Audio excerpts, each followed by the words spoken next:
वित्त वर्ष 2024-25 के दौरान रिलायंस रिटेल के स्टोर के बंद होने की रफ्तार तेजी से बढ़ी है।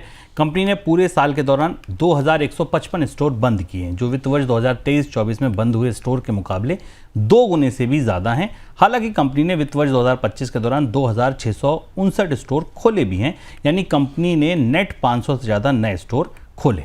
सर, ये खबर कंपनी के बारे में, इकोनॉमी के बारे में क्या बता रही है? क्या ये स्ट्रेटजिकल मूव है कि जहां नहीं चल रहे हैं वहां बंद करो और दूसरी जगह नए खोलो?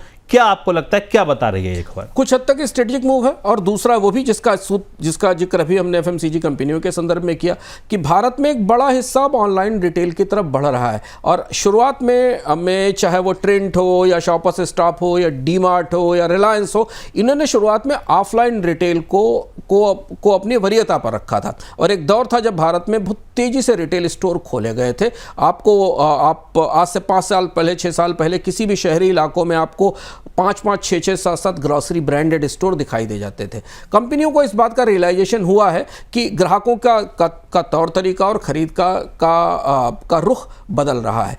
ग्रॉसरी की बाइंग शहरी इलाकों में ऑनलाइन हो गई है, ब्लिंकिट, ज़ेप्टो के जरिए हो गई है। इसके अलावा कपड़ों की भी काफ़ी कुछ बाइंग ऐसी है जो खरीदारी जो ऑनलाइन की जा रही है। और ऐसी स्थिति में रिलायंस को अपनी रणनीति बदलनी पड़ी है। 2000 स्टोर बंद करना, लगभग 2100 स्टोर बंद करना बड़ी खबर है, बड़ी जानकारी है, क्योंकि रिलायंस रिटेल ने बड़ा निवेश किया था अपने आप को ऑफलाइन रिटेल और ऑनलाइन रिटेल दोनों में स्थापित करने के लिए। अब धीमे धीमे भारतीय बाजार में स्मॉल रिटेल स्टोर का, जिस फॉर्मेट को आज से 3 साल पहले, 4 साल पहले सक्सेसफुल फॉर्मेट माना जाता था कि छोटे रिटेल स्टोर अगर घर के आसपास खुले हुए हैं, ब्रांडेड स्टोर खुले हुए हैं, तो उनसे आपको कम लागत पर बेहतर रिटर्न मिल सकता है। ये परिस्थितियां बदल रही हैं और ऐसा दिख रहा है रिलायंस की प्लानिंग में कि रिलायंस ने छोटे स्टोर बंद किए हैं और बड़े स्टोर, जो कि जहां पर शॉपिंग मॉल्स हैं या लोगों को जहां अच्छे और बेहतर ब्रांडेड उत्पाद मिल सकते हैं, जहां जो लोग जाकर ऑफलाइन शॉपिंग पसंद करना चाहते हैं, वहां वो स्टोर खोल रहे हैं। और ये बड़ा शिफ्ट है भारत की रिटेल कंपनियों की स्ट्रेटजी में।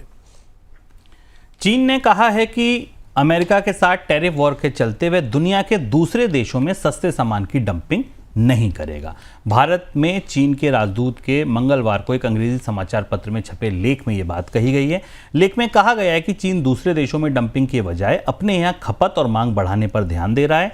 लेख में यह भी कहा गया कि वैश्विक बाजार व्यापार के मामले में चीन WTO के नियमों के सख्ती से मानता है। सर, इस बयान को कैसे समझा जाए, वो भी खास मौके पर? दिलचस्प बयान है। चीन, हम लगातार बोनस पॉइंट में दर्शकों को बता रहे हैं कि चीन उन अपने बाजारों में, प्रमुख बाजारों में पैठ बनाने की और अपने रिश्ते बेहतर करने की कोशिश कर रहा है, क्योंकि अमेरिका के साथ व्यापारिक रिश्ते बिल्कुल न्यूनतम स्तर पर हैं और आगे कोई संधि और समझौता हो भी, लेकिन अविश्वास की खाई अमेरिका और चीन के बीच बेहद गहरी है। और इसलिए ये जो आज लेख छपा चीनी राजदूत का, वो काफ़ी महत्वपूर्ण है, क्योंकि भारत में इस बात की बराबर आशंका थी और ये कहा जा रहा था कि चीन भारतीय बाजार में डंपिंग करेगा, क्योंकि अमेरिकी बाजार में उसका माल बिकना बंद हो गया है, बल्कि भारत ने सेफगार्ड ड्यूटीज भी लगाई थी। लेकिन अब चीन की तरफ से आधिकारिक रूप से एक तरह से कह दिया गया है कि वो उत्पादों की डंपिंग नहीं करना चाहता है।